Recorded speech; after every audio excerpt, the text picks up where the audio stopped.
प्रेम से बोलिए शनि महाराज की जय। हनुमान जी की जय। आज शनिवार का दिन है। शनिवार का दिन भगवान शनि देव और भगवान हनुमान जी को समर्पित होता है। आइए कथा सुनते हैं। एक समय स्वर्गलोक में सबसे बड़ा कौन है? इस प्रश्न पर सभी नवग्रहों में वाद विवाद हो गया। इस पर फैसला करने के लिए सभी नवग्रह राजा इंद्र के पास पहुंचे और बोले, हे राजा, आज आपको यह फैसला करना होगी कि हमसे सबसे बड़ा कौन है।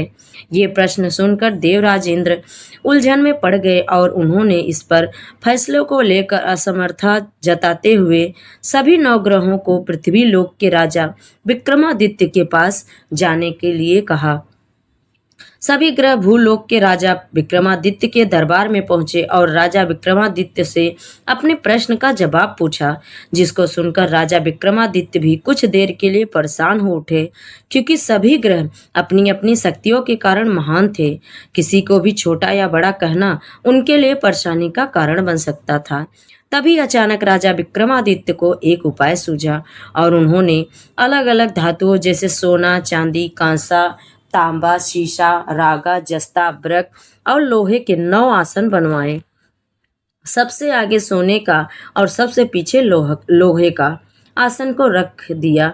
राजा ने सभी देवताओं से अपने अपने आसन पर बैठने को कहा। राजा विक्रमादित्य ने कहा, जो जिसका आसन हो ग्रहण करे। जिसका आसन पहले होगा वह सबसे बड़ा और जिसका आसन बाद में वो सबसे छोटा होगा। क्योंकि लोहे का आसन सबसे पीछे था, इसलिए शनिदेव समझ गए कि राजा ने मुझे सबसे छोटा बना दिया। इस फैसले से शनिदेव नाराज होकर बोले, हे राजन, तुमने मुझे सबसे पीछे बिठाकर मेरा अपमान किया है। तुम मेरी शक्तियों से परिचित नहीं हो। सूर्य एक राशि में 1 महीने, चंद्रमा 2 महीने 2 दिन, मंगल 1.5 महीने, बुध और शुक्र 1 महीने, बृहस्पति 13 महीने रहते हैं। लेकिन मैं किसी भी राशि पर 2.5 वर्ष से लेकर 7.5 वर्ष तक रहता हूँ।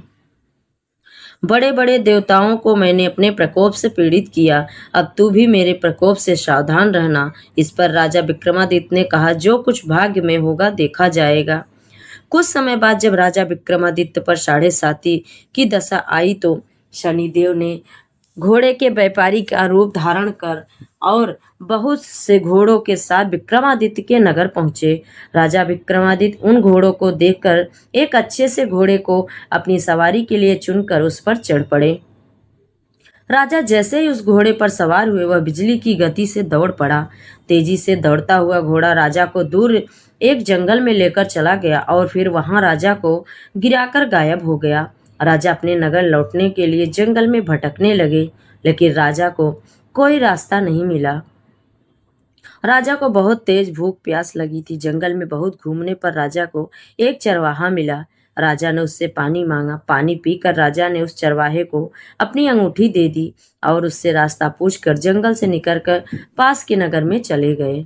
नगर पहुंचकर राजा एक सेठ की दुकान पर बैठ गए। राजा के कुछ देर दुकान पर बैठने से सेठ की बहुत बिक्री हुई। सेठ राजा को भाग्यवान समझा और उसे अपने घर भोजन के लिए ले गए। सेठ के घर में सोने का एक हार टंगा था खूंटी पर। राजा को उस कमरे में छोड़कर सेठ कुछ देर के लिए बाहर चला गया। तभी राजा के देखते देखते खूंटी सोने के हार को निगल गई। सेठ ने जब हार गायब देखा तो उसने चोरी का संदेह राजा पर किया और अपने नौकरों से कहा कि इस परदेसी को रस्सियों से बांधकर नगर के राजा के पास ले चलो। राजा ने विक्रमादित्य से हार के बारे में पूछा तो उन्होंने बताया कि खूंटी ने हार को निगल लिया। इस पर राजा क्रोधित हुए और उन्होंने चोरी करने के अपराध में विक्रमादित्य के हाथ पांव काटने का आदेश दे दिया। सैनिकों ने राजा विक्रमादित्य के हाथ पांव काटकर उन्हें सड़क पर छोड़ दिया। कुछ दिन बाद एक तेली उन्हें उठाकर अपने घर ले गया और कोल्हू पर बिठा दिया। राजा आवाज देकर बैलों को हाँकता रहता।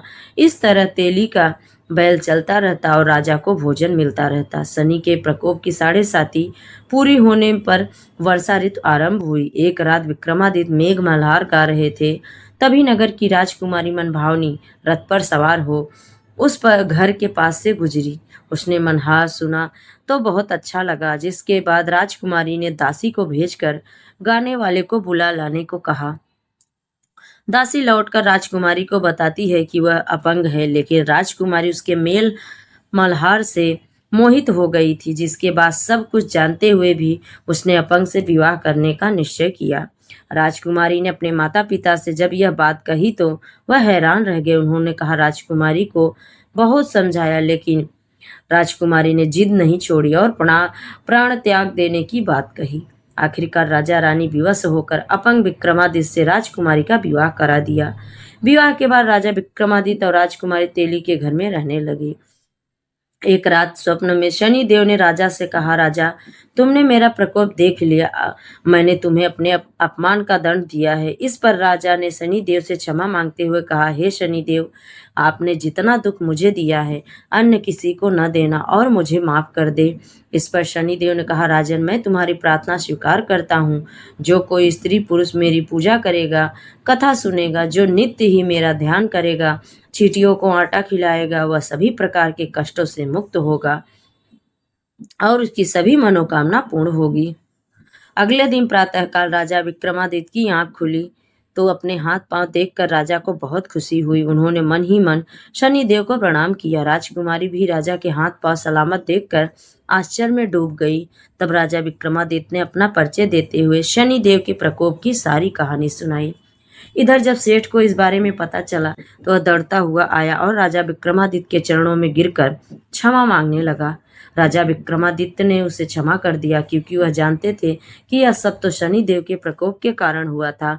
सेठ राजा विक्रमादित्य को अपने घर ले गया और उसे भोजन कराया। भोजन करते समय वहां सबके सामने उसी खूंटी ने हार उगल दिया।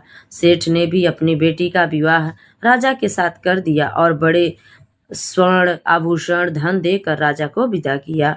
राजा विक्रमादित्य राजकुमारी मनभावनी और सेठ की बेटी के साथ अपने नगर वापस पहुंचे तो नगरवासियों ने हर्ष के साथ उनका स्वागत किया। अगले दिन राजा विक्रमादित्य ने पूरे राज्य में घोषणा कराई कि शनिदेव सब ग्रहों में श्रेष्ठ हैं।